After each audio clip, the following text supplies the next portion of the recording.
हाँ जी। हमारा first topic जो इसके बाद जो हमने डेफिनेशंस वगैरह की थी उनके बाद फर्स्ट टॉपिक है, उसका टाइटल है बेसिक रूल्स ऑफ इंटीग्रेशन।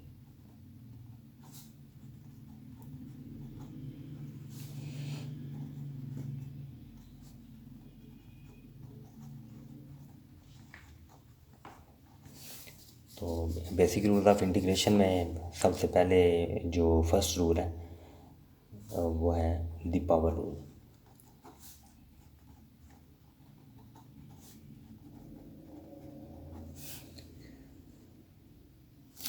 तो पावर रूल जो है इसके मुताबिक ये होता है कि अगर एक फंक्शन हमें गिवन है जिसमें कोई भी वेरिएबल है उसकी पावर n दी हुई है और उसके साथ अगर x वेरिएबल है तो ये हम पहले भी डिस्कस कर चुके हैं कि x वेरिएबल है तो डिफरेंशियल dx होगा, p वेरिएबल है तो डिफरेंशियल dp होगा। तो ये जो इंटीग्रल साइन है इसका मतलब है कि इस फंक्शन को हमने इंटीग्रेट करना है। तो इसकी पावर में फंक्शन की पावर में जो है ना एक कांस्टेंट दिया हुआ है। तो ये जो कांस्टेंट दिया हुआ है अगर वेरिएबल की पावर इस तरह दी हो तो उसकी इंटीग्रेशन हम इस तरह से लेते हैं कि इसकी पावर में एक प्लस कर देते हैं और डिनोमिनेटर में भी यही जो है ना हम n+1 कर देते हैं प्लस ये कांस्टेंट ऑफ इंटीग्रेशन आप लोग इसको डिफ़ाइन कर चुके हुए हैं। हमने इंटीग्रेशन की डेफिनेशन करते हुए ये जो कांस्टेंट ऑफ इंटीग्रेशन है उसको डिफ़ाइन किया था। तो इसके बाद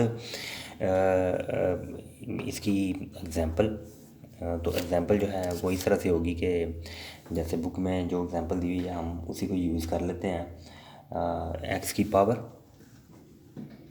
3dx। तो इस फंक्शन में क्योंकि पावर दी हुई है तो अगर पावर दी हो तो फिर हम उस फंक्शन की इंटीग्रेशन जब हम लेते हैं तो उसके इंटीग्रेशन लेते हुए हम पावर में एक प्लस करते हैं और बटे में भी वन प्लस कर देते हैं। तो इसकी इंटीग्रेशन होगी x power 3+1 over 3+1 plus C. तो इसकी पावर में 4 हो जाएगा बटा 4 plus C. We can write 1/4 x power 4 plus C. तो इस तरह से ये इसका सॉल्यूशन है। इसी तरह से एक और एग्जांपल है इंटीग्रल 1 dx। ठीक है। तो 1 जो है ये इसका मतलब है कि यहाँ पे वेरिएबल है dx, डिफरेंशियल ये बता रहा है कि यहाँ पे वेरिएबल x है।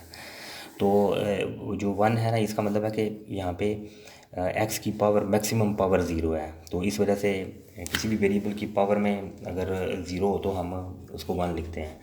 तो ये जो है इसका 1 जो है इसका मतलब होगा x पावर 0। तो अब यहाँ पे भी इस वजह से पावर रूल यूज़ होगा। तो 0+1 over 0+1 plus C. We can write x plus C क्योंकि x पावर 1 हो जाएगी, नीचे बटे में 1 है तो ये x प्लस सी हो गया। इसी तरह से एक और एग्जांपल है जिसमें x की पावर 3 और फिर उसका अंडर रूट भी है तो इसके साथ dx। तो ये जो x की पावर 3 है इसको हम लिख सकते हैं x की पावर 3 और ये अंडर रूट जो है ये पावर 1/2 हो जाएगी।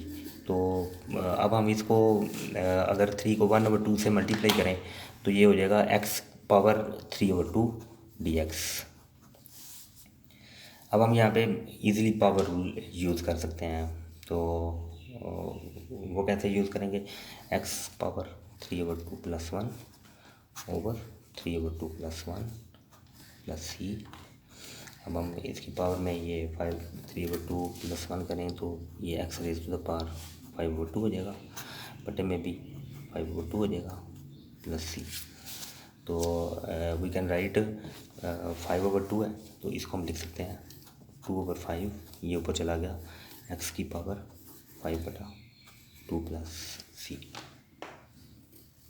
तो इसकी मज़ीद एग्जांपल्स भी इसमें मौजूद हैं, वो भी कर सकते हैं।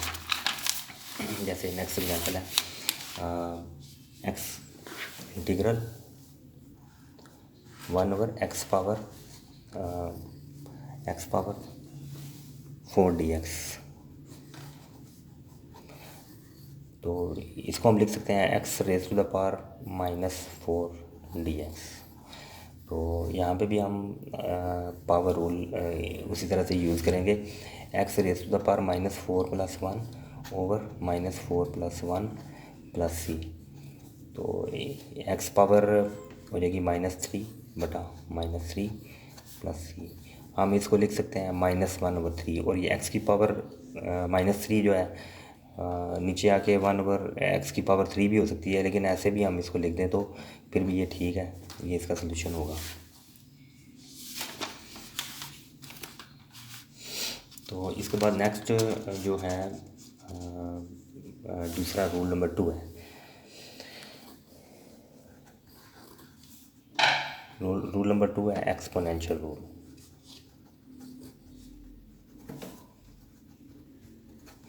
तो एक्सपोनेंशियल रूल जो है ये क्या होता है, अगर एक फंक्शन ई की पावर में दिया हुआ है, और सबसे पहले हमने जब रूल लिखना होता है तो फिर हम उसको जनरल फॉर्म में लिखते हैं, फिर हम जब जनरल फॉर्म में लिख के फिर उसकी हम एग्जांपल देते हैं। तो ई की पावर में एक फंक्शन अगर दिया हो तो उसकी इंटीग्रेशन लेने के लिए हम ई की पावर f(x) ऐसे ही लिख देते हैं, और बटे में जो है ना उस जो एक्सपोनेंट दी होती है उसका हम नीचे जो है ना डेरिवेटिव लिख देते हैं +c। जैसे ई पावर फॉर एग्ज़ाम्पल 2x है dx, यही हमने सेम एग्जांपल जो है वो क्लास में जब किया था तो फिर ये एग्जांपल ली थी। ई पावर 2x, और क्योंकि हमने नीचे एक्सपोनेंट का डेरिवेटिव लिखना है तो ये 2 आ गया +c। इसी तरह से ये जो रूल एक्सपोनेंशियल रूल है इसका पहला पार्ट था, इसका दूसरा पार्ट होगा अगर इस तरह हो ई पावर f(x) और साथ आगे जो है एक्सपोनेंट का डेरिवेटिव गिवन हो dx। ये रूल 2 इसका दूसरा पार्ट है। तो ऐसे फंक्शन की इंटीग्रेशन जो है जब हम लेते हैं तो वो ई पावर सिंपली f(x) + c हो जाती है, क्योंकि इसके एक्सपोनेंट का डेरिवेटिव आगे दिया हुआ। तो ये रूल और ये रूल थोड़े से डिफ़र करते हैं, इसमें डेरिवेटिव आगे दिया हुआ है, इसमें डेरिवेटिव आगे नहीं दिया हुआ। तो इसकी एग्जांपल है ई पावर 2x × 2 dx। तो इस सूरत में इस फंक्शन की इंटीग्रेशन लेने के लिए हम जब इसकी इंटीग्रेशन लेंगे तो क्योंकि इसका डेरिवेटिव एक्सपोनेंट का इधर दिया हुआ है तो इस वजह से हम इसकी इंटीग्रेशन ले लेंगे, इस तरह लिखेंगे ई power 2x + c।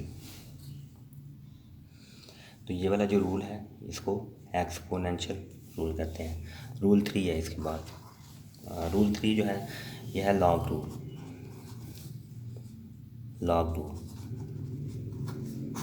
Log rule क्या होता है, अगर एक फंक्शन जो है डेरिवेटिव वाला फंक्शन न्यूमरेटर में हो और उसका जो ओरिजिनल फंक्शन है वो नीचे दिया हो। हम ये बात डिटेल से हमने डेफिनेशन वगैरह में पढ़ी थी कि ये जो फंक्शन है ये डेरिवेटिव फंक्शन है और ये जो फंक्शन है ये ओरिजिनल फंक्शन है। तो इसकी इंटीग्रेशन होगी natural log of f(x) + c। तो ये इसके ऊपर हम जब भी नेचुरल लॉग वाला फंक्शन लेते हैं तो उसके ऊपर माड लगाते हैं। माड लगाने का मकसद ये है कि हम जब भी किसी फंक्शन का नेचुरल लॉग ले रहे हो तो उसकी एब्सोल्यूट वैल्यू लेते हैं, माइनस वाली जो वैल्यू होती है इसका नेचुरल लॉग नहीं लिया जा सकता। इस वजह से जो हम इसके ऊपर इसकी मॉड वैल्यू लगाते हैं ताकि लॉग लिया जा सके। तो इस तरह इसकी एग्जांपल है, इस फंक्शन की इस रूल की एग्जांपल है इंटीग्रल 2x और बटे में x² dx। तो अब ये जो फंक्शन इसका जो डिनोमिनेटर में फंक्शन है उसकी पावर उसका डेरिवेटिव ऊपर दिया हुआ है, तो इसलिए इसकी integration natural log of x² + c होगी। तो ये जो है लॉग रूल है। लॉग रूल के मुताबिक डेरिवेटिव फाइंड करने का ये तरीका है। तो इसके बाद नेक्स्ट जो हमारा नेक्स्ट रूल होगा लॉग रूल हो गया। अब इसके बाद है सम डिफरेंस रूल। पीछे हमने पढ़ा रूल नंबर 3 और rule number 4। Sum difference rule क्या होगा?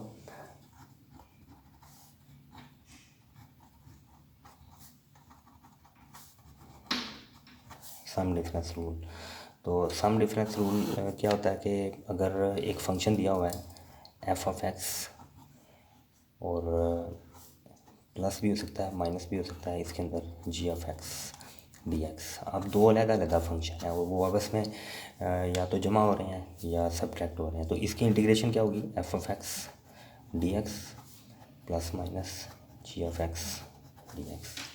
तो हमने क्या किया, दोनों फंक्शन के ऊपर इंटीग्रल साइन अप्लाई किया और डी एक्स डिफरेंशियल अप्लाई किया अलग से, इसके साथ अलहदा इंटीग्रल और डी एक्स और इसके साथ अलहदा इंटीग्रल और डी एक्स।